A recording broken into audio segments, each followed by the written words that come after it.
let me tell you what I learned from the kid on the plane who wouldn't shut up.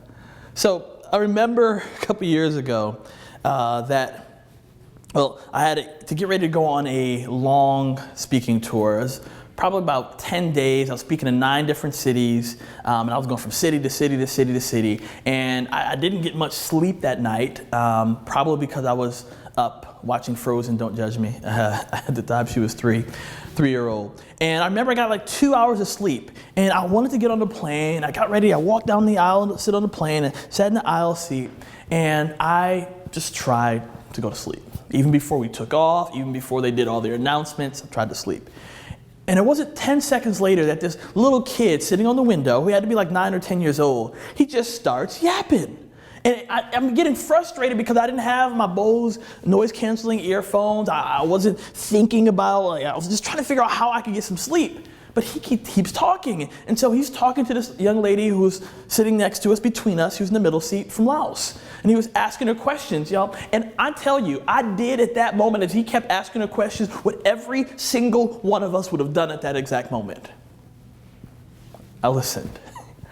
And as he began to talk, I heard him asking questions like, hey, what's Laos like? And what are you doing here? Not in a derogatory way, like, I know you're not from here, so what are you doing here? But like, he was asking her, like, what do you plan on doing here? And what should I know about Laos? And what are some things that I can gain and understand perspectives? And he engaged in this awesome thing. He engaged first in what I call courageous curiosity.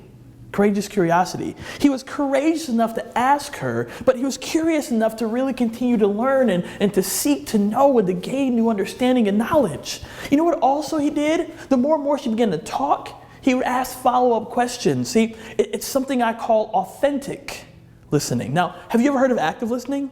It's the thing where, as a person who has taught some of that stuff and been through workshops where you can fake active listening, you know that, right?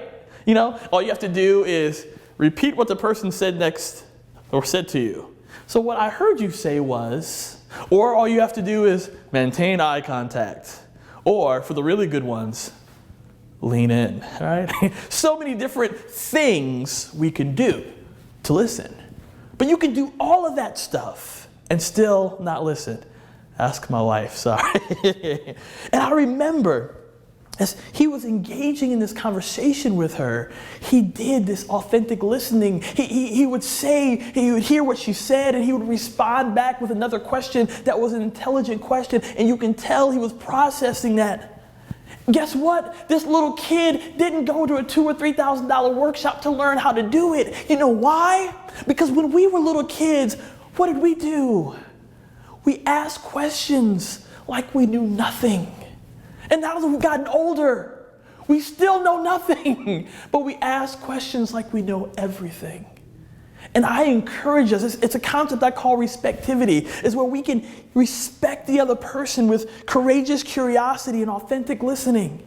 You want to ask something, because one of the things that we haven't talked about is you haven't said, well, Justin, what if I disagree? What if I disagree with their difference? I don't want to hear about all this diversity stuff. I don't have to agree with everything. And I want to publicly apologize to you. I want to apologize to you for all the diversity speakers and everyone else who has told you that diversity is all about us holding hands and singing Kumbaya and singing, we believe in unity. That's not real diversity. Real diversity, real embracing everyday difference is when we can disagree yet still respect each other.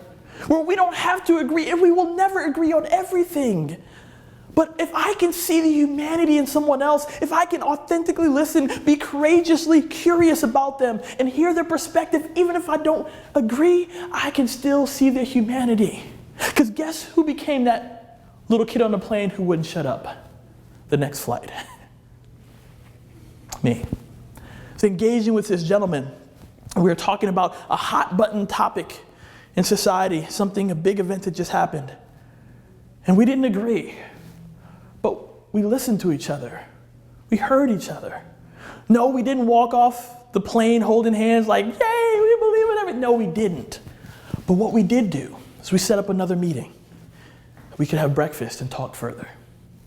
See, that little kid, he showed me something that's so natural to us, That if we can just get back to that, if we can uncover that, if we can move past what our brains are conditioned to do.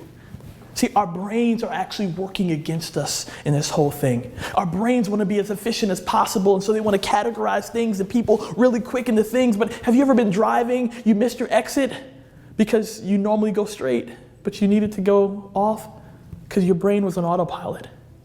I want you to be intentional, be purposeful as you engage with other people to take the exit and hear them, that you can engage with them. So what can you practically do? What can you do? I want you to listen like never before. Ask questions. I want you to even challenge yourself to go and experience things that even you disagree with. Watch news programs, listen to radio programs, and hear what people are genuinely saying from the heart. Not that you'll always agree, but that you'll at least be able to respect their humanity. That's what I learned from the kid on the plane who wouldn't shut up.